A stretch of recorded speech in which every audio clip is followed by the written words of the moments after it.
Elle, what should home buyers, just deciding they want to buy a home in Hawaii, what are some of the first steps you think they should do? First step is to decide what you really want. First, that includes where do you want to live, and where do you work. You want to close to your work, the commute time. Second is how big house you want. 2-bedroom, 3-bedroom, or 1-bedroom condo. Kind of put together a wish list. Yeah, what you wish think you might list. want. Yeah, you want a yard, you don't want a yard, you have pets, you don't have pets.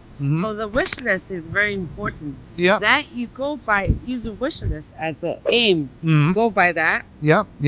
That's a very good idea. Next thing to do, everything's What's the online. next thing? Yeah. Everything's online nowadays. Yeah. So maybe a good idea to get yourself a little familiar. Yeah, do some drive around the neighborhood. What some prices are kind of for certain houses, what you're looking for, kind of, real informal check, just so you have a good idea so you know what to expect. Yeah, then when I first moved here from Maui more than 20 years ago, I found a job at the Hilton Hawaii Village.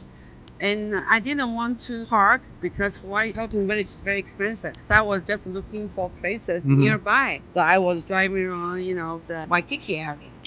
Yeah. But you weren't too aware of as much out there. But Waikiki worked out perfect for you. Yeah, because I was like a brand new on the island, so I have no idea. But that's the first one. So what about the second thing then? Well, I would say the second or the third thing is kind of interchangeable. Yeah. You want to figure out, you want to talk to a lender and find out exactly what you qualify for and get what's called a pre-approval. Pre-approvals, as you know, Elle, are very important because if you are not paying cash for your property, then every home seller with the offer that your agent submits for you is going to want to see the pre-approval showing that you are approved to be able to purchase and borrow this amount of money. Now, the next step after that, that's why I say this is interchangeable, is to find yourself a good realtor. You can do that before you find a lender because maybe you have no idea which lender you want to use. A real estate agent can definitely help point that out for you. Yeah.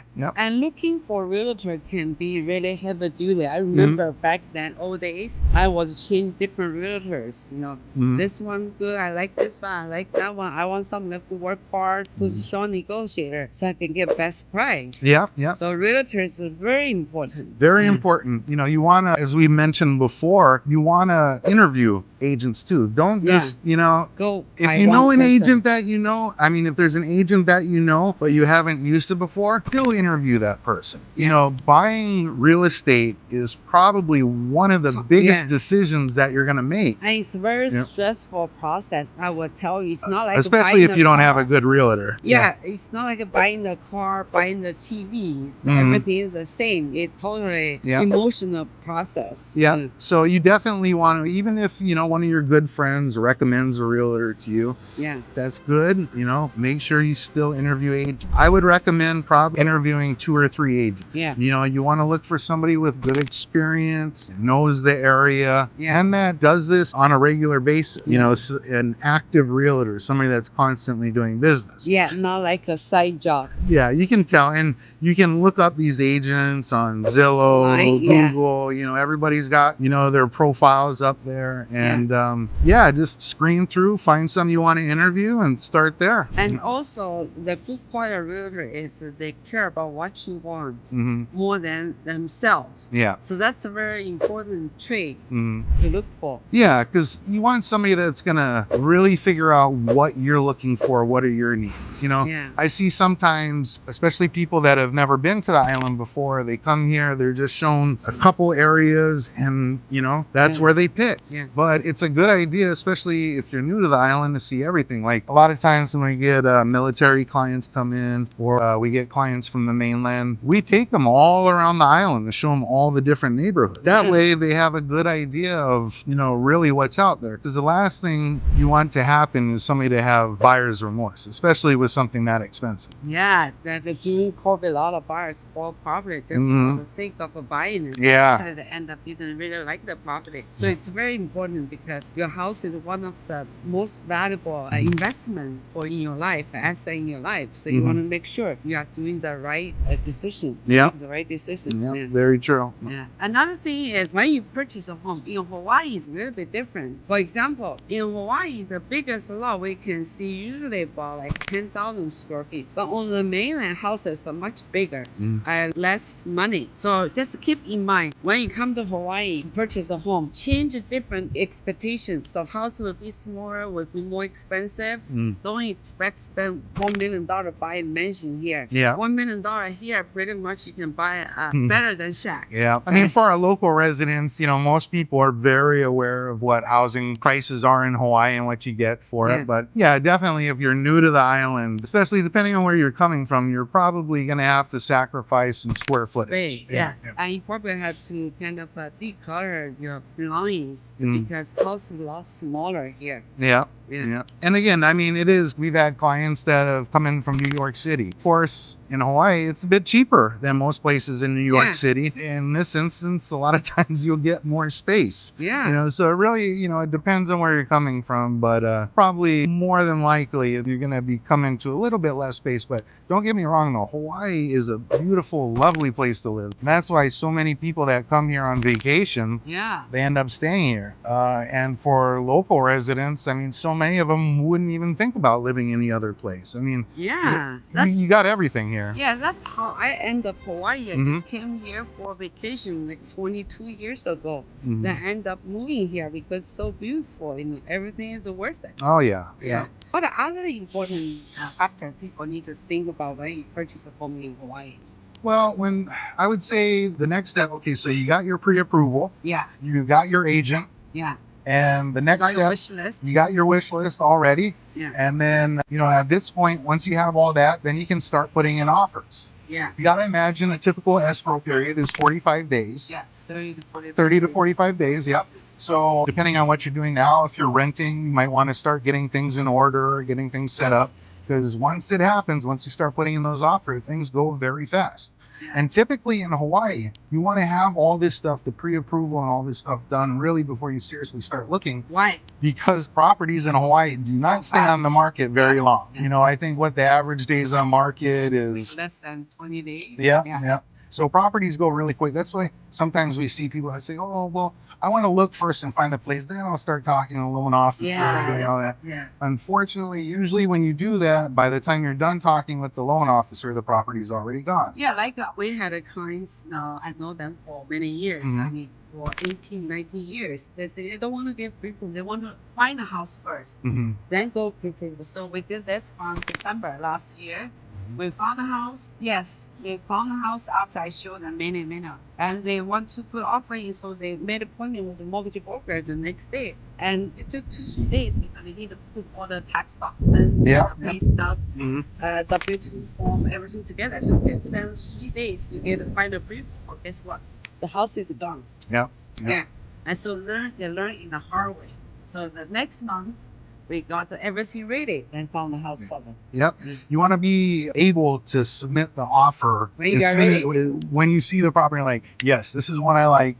I want this house. You got to be ready to tell your agent, okay, draft up the offer. And again, with the offer, the agent needs to usually put in the pre-approval. Otherwise, sellers won't even consider it. Yeah, because you have so many competitions. When you purchase a very well-priced home, you have a lot of competition, so you want to be on top of the line for the sellers to consider. Because if you don't have pre-approval, seller, homeowner would think you probably not qualified or you Not already. serious. Yeah. And reasonably, they don't want to take the risk, because if you don't have a pre-approval yet and they accept the offer, then they find out a few days later that you're not approved, you can't get the loan, then they just went into escrow for a few days and fell out. No seller wants to go through that. Yeah. So it's reasonable that you have the pre-approval set when you're going to make the offer. Yeah.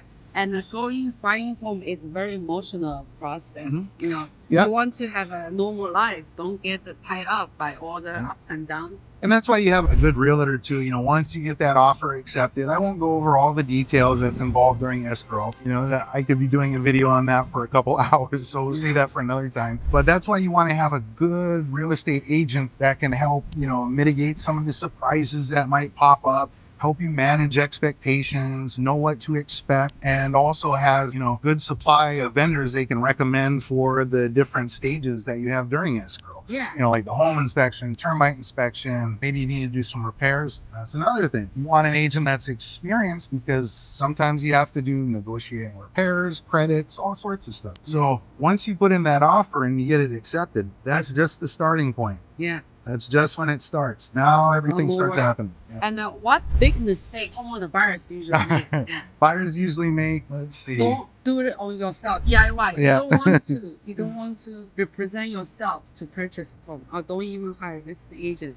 So because there are a lot of laws. How many pages is the purchase contract now? Oh yeah, and the purchase, and it's not just 14 pages. Yeah, 14 right? pages, but it's not just about the purchase contract. There's addenda. There's what do you do in this scenario? What do you do in that scenario? What form do I have to submit in this scenario? What do I have the right to do in this scenario? So there's all these different things that come with training and experience that a realtor knows. It's not just putting together a simple piece of paperwork and submitting. The experience is very, very crucial to have. So you have a nice, pleasant escrow experience. Yeah. The last thing you want is to do something wrong, end up with a property you don't want, you get into some sort of lawsuit. Nobody wants that. Yeah. So that's why it's a very, very good idea to hire an experienced realtor. Yeah, and I have a very good example last month where I have realtor family, a nice family. They bought a house in Honolulu, have found the owner. The example is that the homeowner didn't disclose a lot of things, so they have to sell the house, give back to the homeowner because a lot of structural issues wasn't disclosed.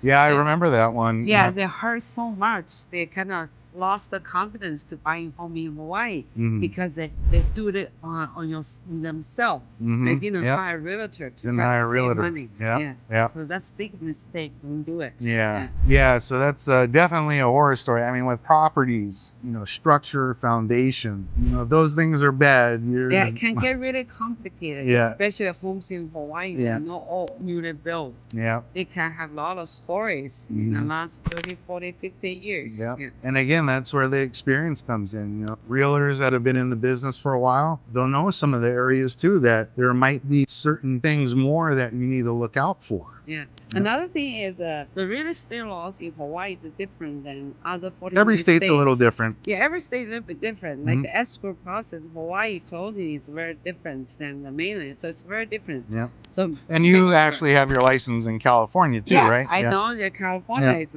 another different story for the more strict things like that. Yeah. So overall, when you purchase a home in Hawaii, hire professional realtors. Do a little bit of research at the beginning, then hire yourself a good realtor that can help you, point you in all the right directions. Again, they can recommend lenders for you. They can recommend tons of different vendors.